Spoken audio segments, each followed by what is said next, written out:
Hey guys, welcome to another video. So I'll be releasing a few more videos this week, and yeah, so I'm quite new to YouTube, so please cut me some slack, as the expression goes.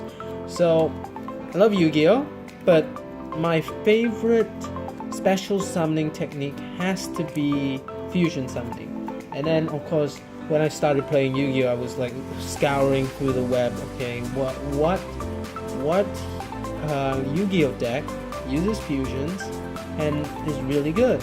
And then I found like Fluffles and stuff, but then I realized I didn't really resonate with Fluffles. You know, it's good, but it just didn't make me want to like play the game that much. So I went back to the drawing board. I had a look around, and you know, I realized that Gem Knights, I love the Gem Knights, and then the dual terminal story was amazing as well.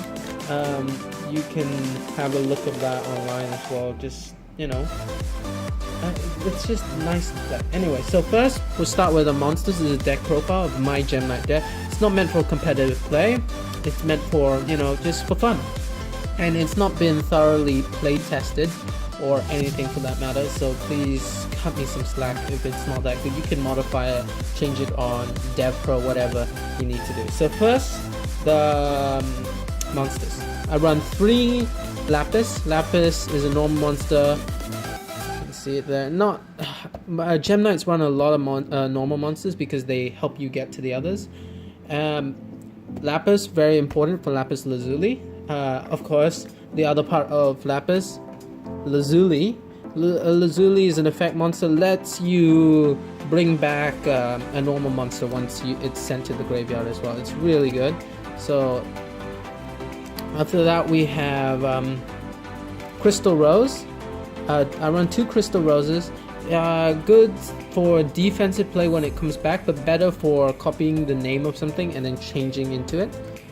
Run 3 Obsidian, really good, one of the best recovery, really good for recycling. So basically Gem Knights are meant to be an OTK based deck, and you just spam out Lazuli to burn the opponent and just do a bunch of damage. But I don't like playing them like that. I like bringing out all the different variation of Gem Knights and how they build upon each other like that. And then the rest are mostly one-offs. Just run a lot of one-offs. 1 Sapphire, 1 Garnet, 1 Tourmaline, Summoner Monk, lots of level 4, so really good for bringing those up. You can only run 1, so too bad, right?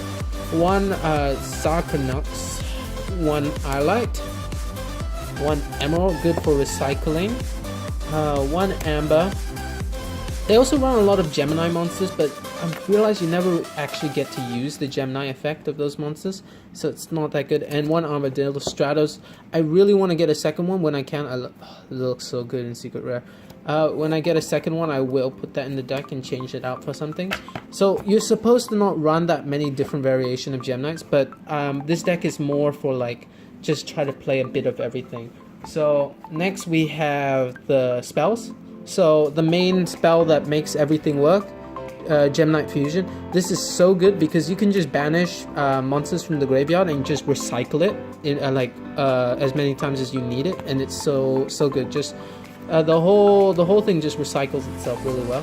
And then the card which makes the deck, like if this card didn't exist, of course it's an engine which lots of other decks use, but if this card didn't exist, Gem Knights wouldn't work. I had the deck before I got these cards, and it just was way too slow. But once you get Brilliant Fusion into there, it's just amazing. These are a little bit pricey, but they just, if you don't have them, it just breaks the deck. I realize that now. And also they're really good just to have as an engine, so that you can have extra normal summons in other decks as well. So next I run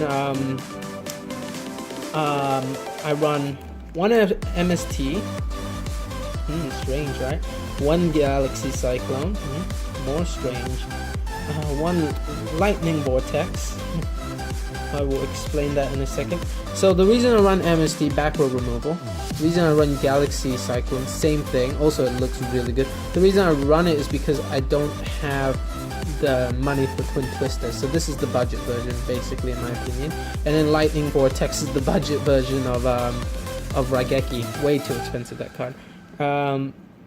Next, but I do have a Twin Twister. I traded this with my friend who was not playing Yu-Gi-Oh much anymore, like kind of. So I got it for like I gave him a few cards which he didn't mind. So yep. And then another removal, Dark Hole, same thing as the Lightning Vortex, just a budget version because I don't have it. And then part of acquisitiveness, the reason I run this, I was testing it out because a lot of the cards banish cards. So if I can recycle them and draw, that's really good. But it's sometimes a brick, I might remove that. We got, for the same reason, Burial from a Different Dimension, trying to bring back the monsters that I need to keep on banishing and getting back Gem Knight Fusion. And then I also run Absorb Fusion. This is the reason why a lot of them get banished.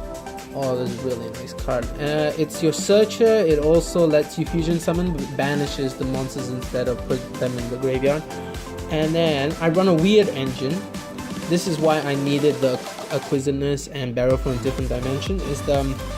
I run 2 Soul Absorption and 2 Soul Release. So Soul Release allows me to banish 5 cards from either player's graveyard.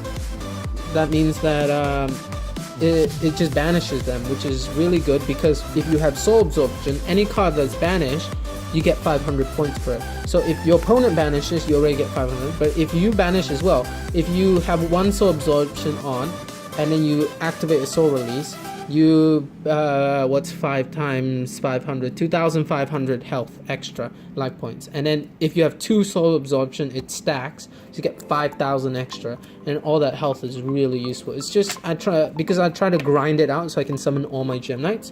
And then of course 1 upstart, you can't run more, but really good 40 card deck, so it's great. And then traps, I do run 1 trap, compulsory evacuation device. I might remove this a little bit slow because the whole thing about Gem Knights, they're meant to be fast, but my deck's quite slow, so that's how it works. And then onto the extra deck. So for the XCs, run Laviar, the Sea Dragon. I run 1 of him because I have a few level 3s, so I can get into him quite easily. And also he brings back banished monsters, so you banish quite a lot, so he's good to bring them back, recycle them. 1 Gem Knight Pearl, just because he's a Gem Knight, I put him in here, not because of any other reason. He shouldn't be in here. He's a terrible rank 4. He's not even that good of it as a big beat sticks or anything like that.